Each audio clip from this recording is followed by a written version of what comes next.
ബെയ്റൂട്ടിൽ Israel സൈന്യം നടത്തിയ വ്യോമാക്രമണത്തിൽ കൊല്ലപ്പെട്ട ഹിസ്ബുള്ള മേധാവി ഹസൻ നസ്രല്ലയും ഇസ്രായേൽ പ്രധാനമന്ത്രി ബെഞ്ചമിൻ നെതന്യാഹുവും വെടിനിർത്തലിന് സമ്മതിച്ചിരുന്നതായി ലബനൻ വിദേശകാര്യമന്ത്രി അബ്ദുള്ള ബൗ ഹബീബ് അവകാശപ്പെട്ടു.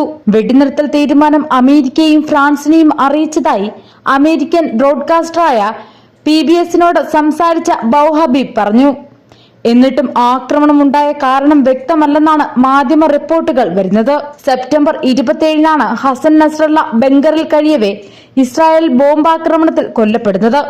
ഹിസ്ബുള്ളയുടെ പ്രസ്താവനയിൽ അദ്ദേഹത്തിന്റെ മരണകാരണം വെളിപ്പെടുത്തിയിട്ടില്ലെങ്കിലും സ്ഫോടനം മൂലമുണ്ടായ മൂർച്ചയുള്ള ആഘാതമാണ് മരണകാരണമെന്നാണ് പറയുന്നത്. നെതന്യാഹുവുമായുള്ള വെടിനിർത്തലിന് നസ്രല്ല സമ്മതിച്ചതായി ബൗ ഹബീബ് PBSനോട് പറഞ്ഞു. ഈ തീരുമാനത്തിന് ലബനനിൽ നിന്ന് പൂർണ്ണ സമ്മതം ലഭിക്കുകയുമുണ്ടായി. ഹിസ്ബുള്ളയുമായി കൂടിയാലോചിച്ച ശേഷം US-നോടും ഫ്രാൻസിനോടും ഇക്കാര്യം അറിയിക്കുകയും പിന്നീട് Lebanese house speaker Nabih Berri ഹിസ്ബുള്ളയുമായി കൂടിയാലോചിക്കുകയും ചെയ്തു. ഞങ്ങൾ കരാറിനെക്കുറിച്ച് അമേരിക്കക്കാരെയും ഫ്രഞ്ചുകാരെയും അറിയിച്ചു. ഇസ്രായേൽ പ്രധാനമന്ത്രി ബെഞ്ചമിൻ നെതന്യാഹുവും ഇരു പ്രസിഡന്റുമാരുടെയും പ്രസ്താവന അംഗീകരിച്ചതായി അവർ ഞങ്ങളോട് പറഞ്ഞുവെന്നും അദ്ദേഹം വെളിപ്പെടുത്തുന്നുണ്ട്.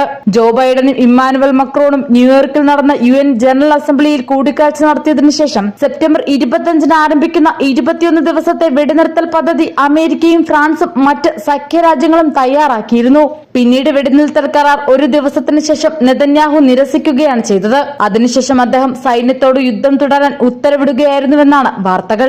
ലബനനെതിരെ ഇസ്രായേൽ നടത്തുന്ന ആക്രമണങ്ങൾക്കിടയിൽ ഇറാന്റെ പരമോന്നത നേതാവ് ആയത്തുള്ള അലി ഖമേനി നസ്രല്ലയോട് രാജ്യം വിടാൻ ആവശ്യപ്പെട്ടിരുന്നു. ഇസ്രായേൽ ആക്രമണത്തിൽ കൊല്ലപ്പെടുന്നതിന് ദിവസങ്ങൾക്ക് മുമ്പാണ് ഈ മുന്നറിയിപ്പ് വന്നതെന്ന് റോയിട്ടേഴ്സ് റിപ്പോർട്ട് ചെയ്യുന്നു. ഇസ്രായേലും സായുധ ഗ്രൂപ്പായ ഹിസ്ബുള്ളയും തമ്മിലുള്ള ശത്രുതയിൽ രാജ്യത്തിന് വെടിനിർത്തൽ ആവശ്യമാണെന്ന് ലെബനന്റെ താൽക്കാലിക പ്രധാനമന്ത്രി നജീബ് മിക്കാറ്റി ബുധനാഴ്ച പറഞ്ഞതാണ്. ലെബനനിലെ ഏകദേശം 1.2 ദശലക്ഷം ആളുകൾ ഇസ്രായേൽ ആക്രമണത്തിൽ പലായനം ചെയ്യപ്പെട്ടു. യുദ്ധം നിർത്തുക, ഞങ്ങൾക്ക് കൂടുതൽ രക്തം ആവശ്യമില്ല, ഞങ്ങൾക്ക് കൂടുതൽ നാശം ആവശ്യമില്ലെന്നും US ആസ്ഥാനമായി പ്രവർത്തിക്കുന്ന ലെബനനിലെ അമേരിക്കൻ ടാസ്ക് ഫോഴ്സ് സംഘടിപ്പിച്ച ഒരു ഓൺലൈൻ ബ്രീഫിംഗിൽ മിക്കാറ്റി പറയുകയുണ്ടായി.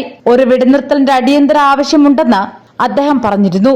പിന്നാലെയാണ് നസ്രുള്ള വധം ഉണ്ടായിരിക്കുന്നത്.